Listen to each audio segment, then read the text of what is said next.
मध्य पूर्व में बढ़ते तनाव के बीच अमेरिका और इजरायल के रिश्तों में भी तनाव के संकेत सामने आ रहे हैं। अमेरिकी राष्ट्रपति ट्रंप ने इजरायल के प्रधानमंत्री नेतन्याहू पर लेबनान से सैन्य कार्रवाई को लेकर तीखी नाराजगी जता दी है। 1 जून को दोनों नेताओं के बीच हुई फोन पर बातचीत इतनी तनावपूर्ण रही कि ट्रंप ने कथित तौर पर नेतन्याहू को पूरी तरीके से पागल तक कह दिया। ये घटनाक्रम ऐसे समय पर सामने आया जब एक तरफ मध्य पूर्व में संघर्ष लगातार बढ़ रहा है, तो वहीं दूसरी तरफ अमेरिका और ईरान के बीच चल रही शांति वार्ता भी संवेदनशील दौर से गुजर रही है। रिपोर्ट्स के मुताबिक ट्रंप इजरायल द्वारा लेबनान में लगातार बढ़ाई जा रही सैन्य गतिविधियों से नाराज थे। इजरायली सेना बैरूत में हिजबुल्लाह के ठिकानों पर बड़े पैमाने पर हमले की तैयारी कर रही थी, जबकि दक्षिणी लेबनान में भी सैन्य तैनाती बढ़ाई जा रही थी। अमेरिकी प्रशासन को आशंका था यह आक्रमण जो है वो लगातार अपने पूरे क्षेत्र को तनाव की ओर लगातार लेकर जाएगा और स्थिति यही बनी। कूटनीतिक प्रयासों को नुकसान पहुंचाया जा सकता है। बताया जा रहा है कि फोन पर हुई बातचीत के दौरान ट्रंप ने नेतन्याहू से कड़े शब्दों में पूछा कि वे आखिर क्या चाहते हैं। उन्होंने आरोप लगाया कि इजरायल की कार्रवाई लेबनान में संघर्ष को और भड़काना चाहती थी। ट्रंप ने यह भी कहा कि इजरायल की मौजूदा नीति के कारण उसकी अंतर्राष्ट्रीय छवि साफ तौर पर प्रभावित हो रही है। इसका असर अमेरिका की विदेश नीति पर भी पड़ा है। ट्रंप की नाराजगी के पीछे सबसे बड़ी वजह अमेरिका और ईरान के बीच जारी वार्ता को माना जा रहा है। दरअसल ईरान ने स्पष्ट चेतावनी दी थी कि यदि लेबनान पर इजरायली हमले नहीं रुके तो वह वॉशिंगटन के साथ चल रही बातचीत को रोक सकता है। तेहरान में भी ये संकेत दिए गए थे कि किसी भी संभावित समझौते या आगे की वार्ता के लिए लेबनान में युद्ध विराम जरूरी रहेगा। ईरान की संसद के अध्यक्ष मोहम्मद बाकेर ने भी लेबनान के समर्थन में बयान देते हुए कहा कि यदि इजरायल की सैन्य कार्रवाई जारी रहती है तो ईरान अमेरिका के साथ चल रही बातचीत को निलंबित करने पर विचार कर सकता है। इस बयान के बाद क्षेत्रीय तनाव और बढ़ गया है। कूटनीतिक प्रयासों पर भी दबाव बढ़ने लगा है। ट्रंप प्रशासन को विशेष रूप से उन खबरों ने चिंतित कर दिया है जिसमें लेबनान में आम नागरिकों के हताहत होने और हिजबुल्लाह के वरिष्ठ कमांडरों को निशाना बनाए जाने की उल्लेख किए गए थे। अमेरिकी राष्ट्रपति को आशंका थी कि यदि संघर्ष बढ़ता है तो न केवल क्षेत्र में अस्थिरता फैलेगी बल्कि अमेरिका और ईरान के बीच चल रही बातचीत पूरी तरीके से पटरी से उतर सकती है। इस बीच फोन पर हुई तीखी बातचीत के बाद स्थिति कुछ बदली हुई नजर आई। एक इजरायली अधिकारी के अनुसार बैरूत पर प्रस्तावित बड़े हमले की योजना फिलहाल टाल दी गई है। ट्रंप ने बाद में दावा किया कि उनकी नेतन्याहू से हुई बातचीत सकारात्मक रही और उसके बाद इजरायल ने कुछ सैन्य कदमों पर पुनर्विचार भी किया है। ट्रंप ने यह भी कहा है कि बैरूत की ओर बढ़ रही सैन्य गतिविधियों को रोका गया। उनके अनुसार मध्यस्थता के जरिए हिजबुल्लाह ने भी इजरायल पर हमले रोकने की सहमति जता दी। इससे क्षेत्र में तत्काल तनाव कम होने की उम्मीद जगी है। इसी क्रम में 1 जून को लेबनान में एक आंशिक युद्ध विराम की घोषणा की गई।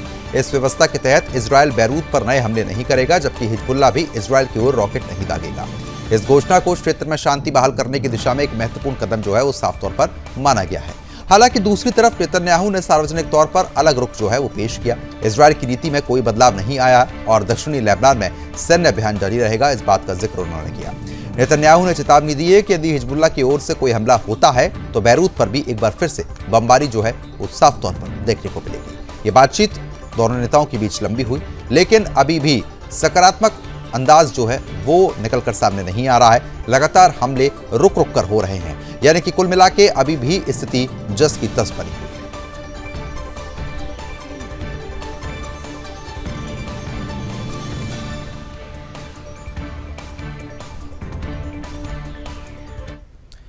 मध्य पूर्व में बढ़ते तनाव और ईरान के साथ अमेरिका की अहम कूटनीतिक वार्ता के बीच राष्ट्रपति ट्रंप ने बड़ा दावा कर दिया। ट्रंप का कहना है कि उन्होंने इजरायल के प्रधानमंत्री नेतन्याहू और हिजबुल्लाह के प्रतिनिधियों से अलग अलग बातचीत की, जिसके बाद दोनों पक्ष सैन्य कार्रवाई और गोलीबारी रोकने पर सहमत हो गए। हालांकि नेतन्याहू की प्रतिक्रिया से संकेत मिलता है कि जमीनी स्थिति अभी पूरी तरीके से सामान्य नहीं है और क्षेत्र में तनाव बरकरार है। दरअसल पिछले कुछ दिनों से लेबनान में बता दें कि हिजबुल्लाह के खिलाफ इजरायल की सैन्य कार्रवाई ने अमेरिका की जो मुश्किलें हैं उसको साफ तौर पर बढ़ा दिया है। इजरायली हमलों के कारण न केवल क्षेत्रीय तनाव बढ़ गया बल्कि अमेरिका और ईरान के बीच चल रही महत्वपूर्ण बातचीत पर संकट के बादल मंडराने लगे। ईरान ने साफ संकेत दे दिया कि यदि लेबनान पर इजरायली हमले जारी रहे तो वॉशिंगटन के साथ चल रही वार्ता को रोका जा सकता है। यही वजह है कि ट्रंप प्रशासन पर स्थिति को नियंत्रित करने का दबाव लगातार है। सूत्रों के अनुसार ट्रंप को चिंता थी कि लेबनान में बढ़ती सैन्य कार्रवाई से उसकी ईरान नीति को बड़ा झटका लग सकता है। अमेरिका लंबे समय से ईरान के साथ एक व्यापक समझौते की दिशा में बातचीत कर रहा है। ऐसे में यदि क्षेत्रीय संघर्ष और बढ़ता है तो पूरी कूटनीतिक प्रक्रिया प्रभावित हो सकती है। इसी कारण से ट्रंप ने सीधे हस्तक्षेप करते हुए दोनों पक्षों से संपर्क साधा।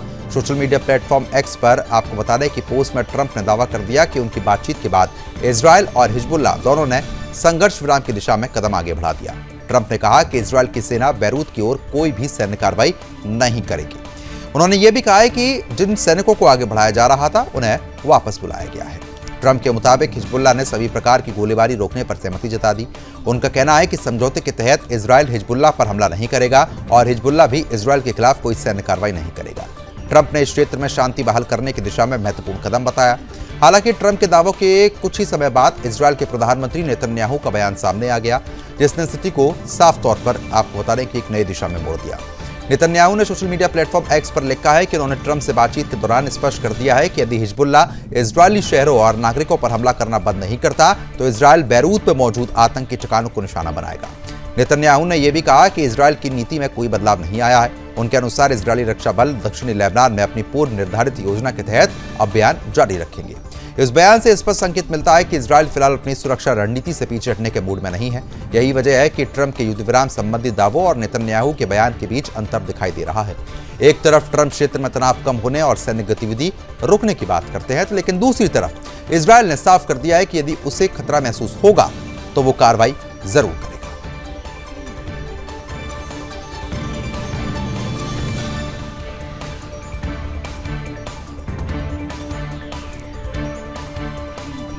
अमेरिका और ईरान के बीच घोषित युद्ध विराम के बावजूद खाड़ी क्षेत्र में तनाव कम होने का नाम नहीं ले रहा।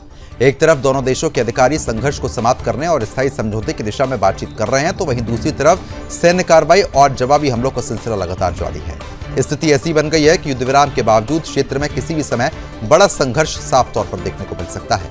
इस बीच होर्मुज से जुड़े संकट ने वैश्विक तेल बाजार में उथल पुथल तो मचाई रखी है, जिससे दुनिया भर के देशों की चिंताएं बढ़ गई हैं। सोमवार को अमेरिका ने दावा कर दिया कि उसने ईरान में मौजूदा रडार और ड्रोन ठिकानों पर हवाई हमले कर दिए हैं। अमेरिकी अधिकारियों के मुताबिक ये कार्रवाई उस घटना के जवाब में की गई जिसमें ईरान ने एक अमेरिकी ड्रोन को मार गिराया था। अमेरिका का कहना है कि उसने केवल सैन्य प्रतिष्ठानों को निशाना बनाया और उसका उद्देश्य ईरान को यह संदेश देना था कि अमेरिकी हितों पर हमला बर्दाश्त नहीं होगा। दूसरी तरफ ईरान ने भी जवाबी कार्रवाई का दावा किया। तेहरान ने कहा कि उसने कुवैत में मौजूद अमेरिकी सैनिकों को निशाना बनाकर मिसाइलें दागी थी।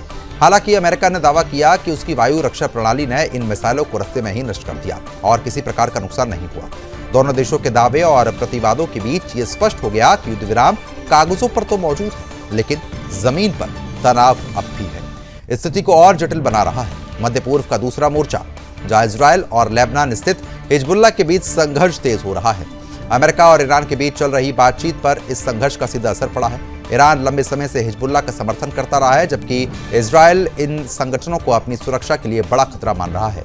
अमेरिकी राष्ट्रपति ट्रंप ने दावा किया कि उन्होंने इजरायल के प्रधानमंत्री नेतन्याहू से बातचीत की और मध्यस्थों के जरिए हिजबुल्लाह तक भी संदेश पहुंचा दिया। ट्रंप के अनुसार दोनों पक्ष लड़ाई कम करने पर सहमत हैं, लेकिन इजरायल बैरूत की ओर कोई नया सैन्य अभियान नहीं चलाएगा और हिजबुल्लाह भी हमला कम करेगा। हालांकि ट्रंप के इन दावों के कुछ ही समय बाद स्थिति अलग साफ तौर पर नजर आई। इजरायल ने कहा कि उसने लेबनान की ओर से मिसाइल प्रशिक्षण का पता लगाया। इसके बाद उत्तरी इजरायल के कई इलाकों में लोगों को सुरक्षित स्थानों पर जाने की चेतावनी दी गई। इस घटना ने यह तो सवाल खड़े कर दिए हैं कि इस क्षेत्र में तनाव कम हो रहा है या फिर युद्ध विराम केवल राजनीतिक बयानबाजी तक सीमित है। इस पूरे संकट के बीच आपको बता दें कि केंद्र में होर्मुज भी है, जो दुनिया की ऊर्जा आपूर्ति के लिए महत्वपूर्ण है। खाड़ी क्षेत्र से गुजरने वाले तेल का बड़ा हिस्सा इसी मार्ग से अंतर्राष्ट्रीय बाजार तक पहुंचता है। हालिया तनाव और संभावित अवरोधों की आशंका ने वैश्विक तेल बाजार में चिंता बढ़ा दी है। तेल की कीमतों में उतार चढ़ाव है। कई देशों को ऊर्जा आपूर्ति बाधित होने का डर है। दुनिया भर के बाजारों को साफ तौर पर इस बात पर उनकी नजरें टिकी हुई है कि अमेरिका और ईरान के बीच चल रही बातचीत किस दिशा में जाएगी। ये दोनों देश किसी व्यापक समझौते तक पहुंच पाएंगे या फिर स्थिति जस की तस बनी रहेगी। लेकिन यदि सैन्य कार्रवाई और जवाबी हमलों का सिलसिला जारी रहता है तो संकट गहराएगा ही गहराएगा। फिलहाल लग तो ऐसा रहा है कि दोनों देश एक दूसरे पर दबाव बनाने की रणनीति पर काम कर रहे हैं।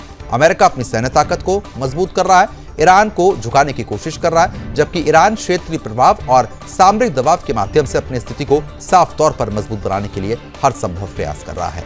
अब ये समय बताएगा कि आने वाले समय में स्थिति क्या बनती हुई नजर आती है।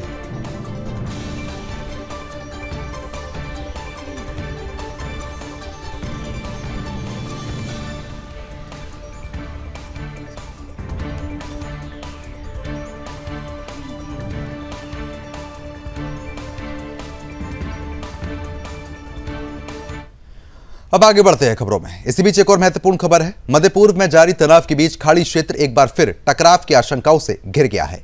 एक तरफ अमेरिका और ईरान के बीच युद्ध विराम लागू होने की बात कहती है, तो वहीं दूसरी तरफ दोनों देश लगातार एक दूसरे पर दबाव बनाने और जवाबी कार्रवाई की साफ तौर पर चेतावनी देते हैं। इसी बीच सोमवार को इराक के उम्मा कसर बंदरगाह के पास एक कार्गो शिप पर हुए 2 बड़े धमाकों ने क्षेत्रीय तनाव को साफ तौर पर बढ़ा दिया। ईरान ने दावा कर दिया कि उसके सुरक्षा बलों ने इस जहाज को निशाना बनाया। ईरानी मीडिया के अनुसार इस कार्रवाई को IRGC की नौसेना ने अंजाम दिया। रिपोर्ट में कहा गया है कि पनामा ध्वज वाले जहाज को आपको बता दें कि क्रूज मिसाइल से हमला करके नष्ट किया गया। ईरान का कहना है कि यह कार्रवाई ओमान के तट के पास एक ईरानी पोत पर हुए हमले के जवाब में की गई थी।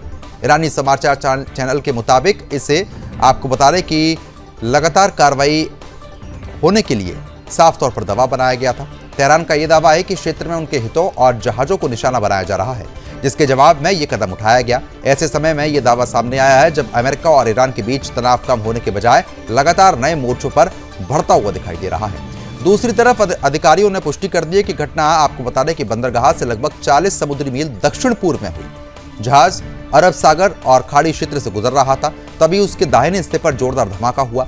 धमाके के बाद समुद्र में धुएं का गुबार दिखाई दिया और क्षेत्रीय सुरक्षा एजेंसी सक्रिय हो गई। ब्रिटेन की समुद्री सुरक्षा निगरानी संस्था आपको बता रहे कि उसने घटना की पुष्टि कर दी। संस्था के अनुसार जहाज को यात्रा के दौरान निशाना बनाया गया, जिसके बाद एक बड़ा विस्फोट हुआ। हालांकि ये स्पष्ट नहीं है कि हमला मिसाइल से हुआ था या किसी अन्य वजह से हुआ है। राहत की बात यह रही है कि चालक दल फिलहाल सुरक्षित है।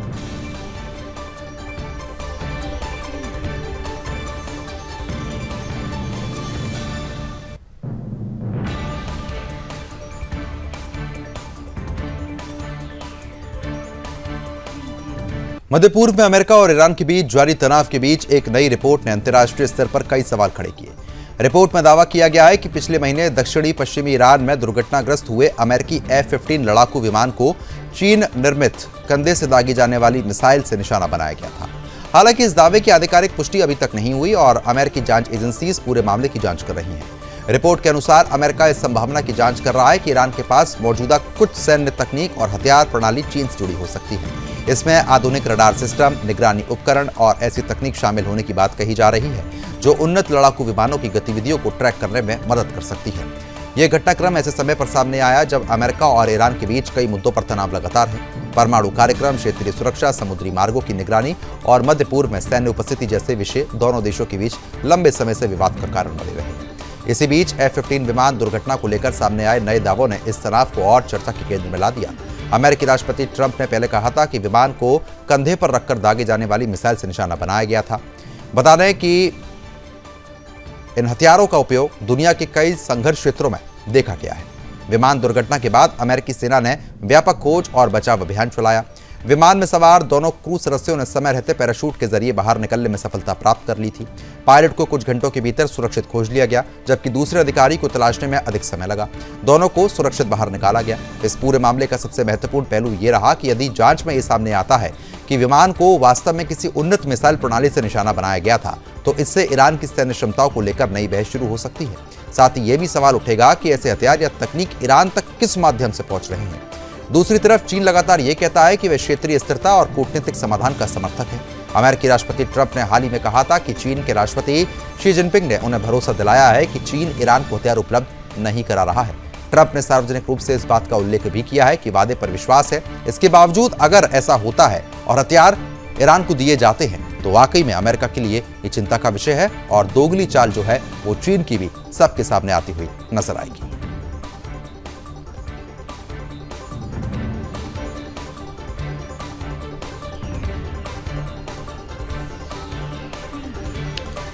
तो रडार और ड्रोन सिस्टम जांच के घेरे में है। आपको बता दें कि तकनीक जो इसमें इस्तेमाल की गई है उस पर लगातार चीन पर शक जा रहा है। अब देखने वाली बात यह होगी कि आने वाले दिनों में किस तरीके की चीजें जो है वो साफ तौर पर बनती हुई नजर आती है।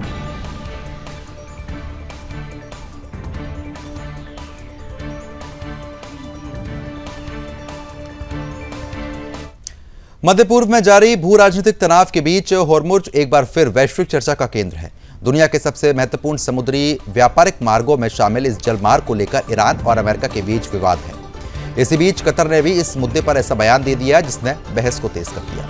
बता दें कि कतर के उप प्रधानमंत्री ने होर्मुज में ईरान द्वारा लागू की गई अस्थायी टोल व्यवस्था को पूरी तरीके से गलत ठहराने से इनकार किया। उनका कहना था कि युद्ध और सुरक्षा चुनौतियों के बीच यदि क्षेत्र में व्यवस्था बहाल करने के लिए ईरान को भारी आर्थिक खर्च उठाना पड़ रहा है तो अस्थायी तौर पर शुल्क वसूलने के पीछे उसकी अपनी मजबूरियां हो सकती हैं। हालांकि उन्होंने यह भी स्पष्ट कर दिया है कि स्थायी टोल व्यवस्था का कतर समर्थन नहीं करता और भविष्य में कुछ ऐसी व्यवस्थाओं का विरोध करेगा। होर्मुज़ वैश्विक जो आपूर्ति है उसके लिए काफी महत्वपूर्ण माना जाता है। फारस की खाड़ी और ओमान की खाड़ी को जोड़ने वाला ये सकरा समुद्री मार्ग है, दुनिया के तेल व्यापार की जीवन रेखा है। अनुमान है कि विश्व की लगभग 20% तेल आपूर्ति इसी रास्ते से होकर ही गुजरती है। ऐसे में यहां होने वाली किसी भी गतिरोध का असर सीधे तौर पर अंतर्राष्ट्रीय बाजारों और वैश्विक अर्थव्यवस्था पर तो पड़ेगा ही। बता दें कि आवाजाही पर विशेष रूप से निगरानी रखी जा रही है। इस दौरान ईरान ने गुजरने वाले जहाजों से ट्रांजिट शुल्क लेने की व्यवस्था लागू की है। रिपोर्ट के अनुसार कुछ जहाजों से लाखों डॉलर की फीस वसूले जाने की चर्चा है। ईरान का तर्क है कि युद्ध के दौरान क्षेत्र में सुरक्षा ढांचा प्रभावित हुआ और समुद्री मार्गों को सुरक्षित बनाने के लिए उसे अतिरिक्त संसाधन लगाने पड़े। ईरान का कहना है कि यदि समुद्री मार्गों की निगरानी, सुरंगों की सफाई, सुरक्षा प्रबंधन और व्यवस्था पर भारी खर्च हो रहा है तो उसके लिए आर्थिक स्रोत की आवश्यकता है।